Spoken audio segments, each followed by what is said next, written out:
Welcome back to another episode of Session Angling. My name's Hunter, out here with Trevor and the girlfriend today.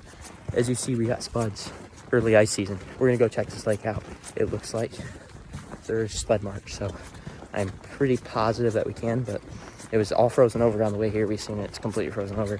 It looks like it's been frozen over for a while too, so well, we're gonna get out here, we're gonna check this ice, and then if all goes well, we're gonna be out here fishing, so see you guys when we're on the water. Coming up on the lake, walking through 2 feet of snow in the woods. I'm at the walk. I guess so. We're not very far off the bank, probably like literally 10 yards, but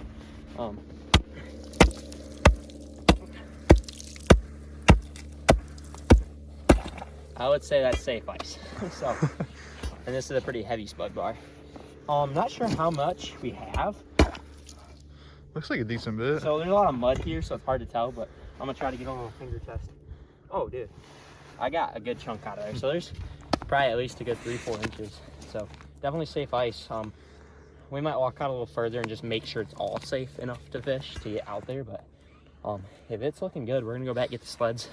Right around the bank, it's kind of hard to get on. It can be sketchy, so, but it's only for like the first 5 feet we got out here, and I think we're gonna be fine. So we're gonna check a little bit more, and then we're gonna get back to the truck, get the sled. Yeah, guys, welcome back. As you can tell, we walked a little ways. Ice, I don't have an exact measurement. I don't have a tape with me, but I'm going to guess that it's probably at least 4 inches out here. I mean, it's really good ice. It's very solid ice. I don't have any worries being on this ice. So this is a really, really shallow lake. We're gonna look for some gills. If we can get some smaller bluegills or something, we might throw out some tip ups with some live bluegills or even some dead baits for pike. But I know there's a lot of pike in here, but we just didn't have the opportunity to get live minnows or any dead baits today. So hopefully we can catch our bait. But besides that, I'm sure we can catch a couple gills out here.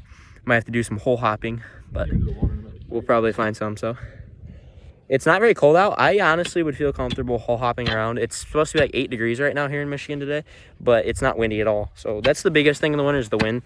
It carries that cold weather and pushes it right in your face, and that sucks. But I can handle cold, but I can't handle wind that well. So we'll probably put up the shack, establish a home base, but probably do a lot of hole hopping, looking for those gills. All right, we're gonna go get the sled, and we're gonna come out here and we're gonna start fishing, baby.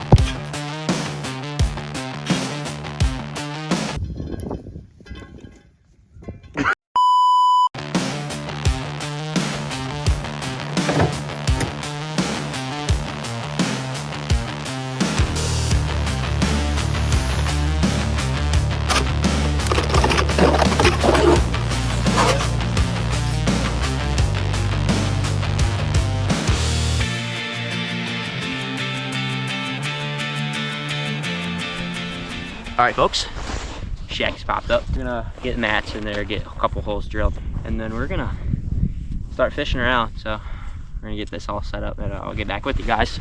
All right, guys, kind of set up. We're poor, so not the coolest shack in the world, but the girlfriend's over there by a heater, 2 chairs here, and then we got our holes right there. Markham go right there. All right, guys, we are in the shack. I'm about to get the Markham on, and probably start with a waxy on a teardrop or something. I don't know that, but we're gonna get to fishing. Should I run a double rig? Yes, I would if I were you, so you get on the bottom ends. We're gonna run 2 teardrops. They're the same exact teardrop. One on top, just a little sucker on the bottom. I think I'm gonna do a spike on one and a waxy on one. Just kind of see what works. See the bottom. So. We'll see if we can see our. I think it's lower than I remember. No, yeah, we can see our teardrops. I've been drinking Sprite and eating barbecue potato chips, and not catching fish.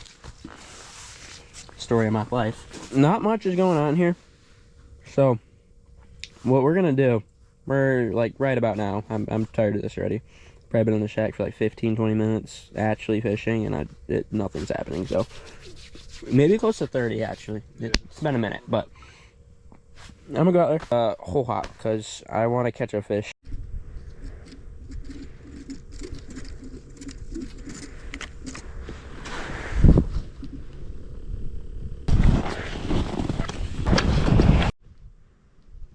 Got him, fish. Crappie, crappie. Yep. What the? He came right off the bottom. Here, you get your phone on you. Yeah, it's in my pocket. I gotta get this jig out. There we go. There we go, guys. Little crappie through the ice. First one of the year, baby. You dip them. Dip them in the drink. All right, guys. Little white crappie. Came right off the bottom and smoked to the waxy. So let's send him on his way. So that is awesome. So I'm gonna get back down there. He came off of the little wax arm. Let's get back down.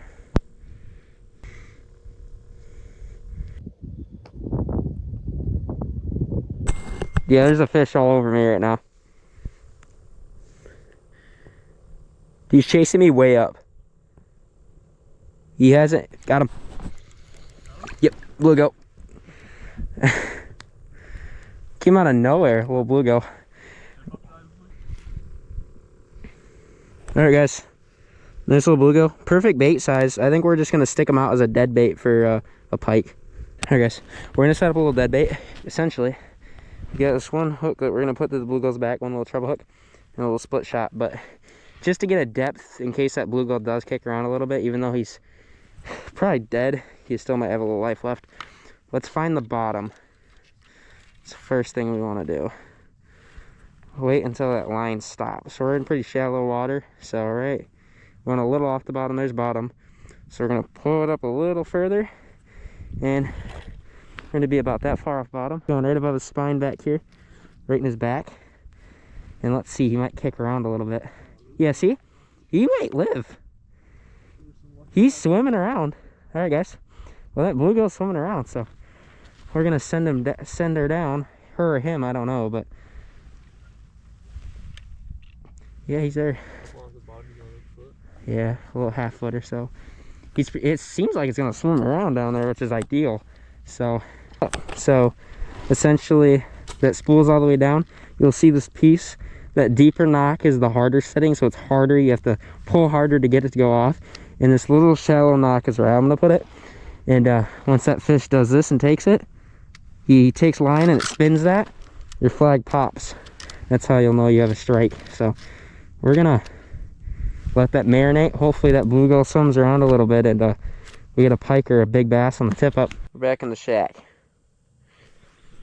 because we're hopping around. Not a whole lot was happening. So back in the shack, we're gonna see if something cruises by here. He's still down there. Get down there. I'm switching up my rig. I don't think he's coming back. I didn't hook him, but he definitely tapped it, and I set the hook a little, probably too soon. I seen your rod tip go down. He's still there. He's on me. Ooh, he's right under me. I think he's a little. Ooh, he just got him. Oh my God, come here. Making a mess, dude. You know what? We're just gonna. That works. Oh yeah, look at that, guys. Stud. All right. Monster, man. Another little bluegill. First fish in the shack of the year. Yeah. Hey guys, I'm gonna go set another tip up. All right, let's see what tip ups we got here. Let's see if any of these ones are rigged. They should be rigged. Oh yeah. It's tied up with a single hook. Same thing I said to you guys last time. So there's the bottom.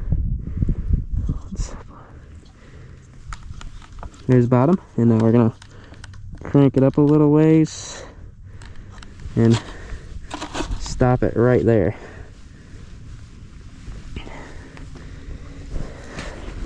We're gonna grab our little bluegill. He should still be alive. He's only been under the water for maybe a minute. And we're gonna also hook him right kind of here above his spine and just in his back. And then look, he'll swim away. Yep, see? Swim right away. So we're gonna get him and that weight down there.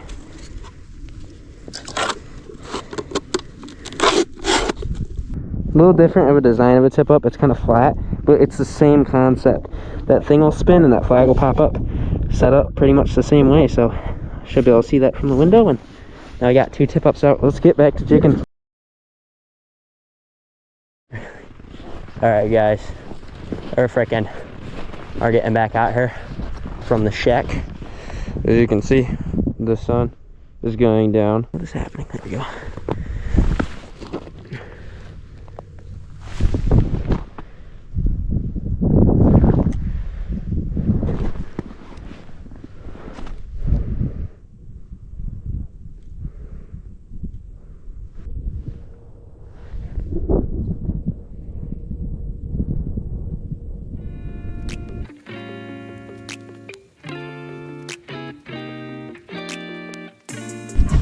Alright guys, I appreciate y'all tuning into this episode of Obsession Angling.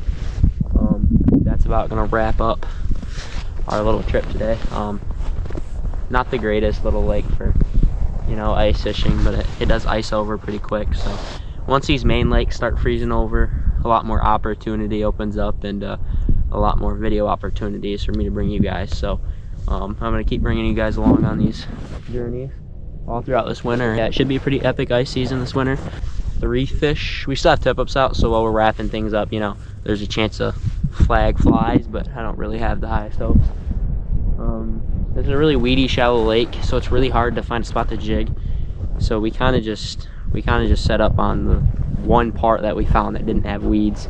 There's a shelf and weeds over there, and there's a shelf of weeds over here. I think we're kind of in the channel of where this creek comes through, so I was really hoping we'd have some more action and maybe some pike coming through here that would smoke a tip up, but I don't know. Maybe we have to try somewhere else next time we fish this, or it's just a mediocre lake for ice fishing, and that's kind of what it seems to be these past few years. I'll see you guys in the next one. Thank you for tuning in.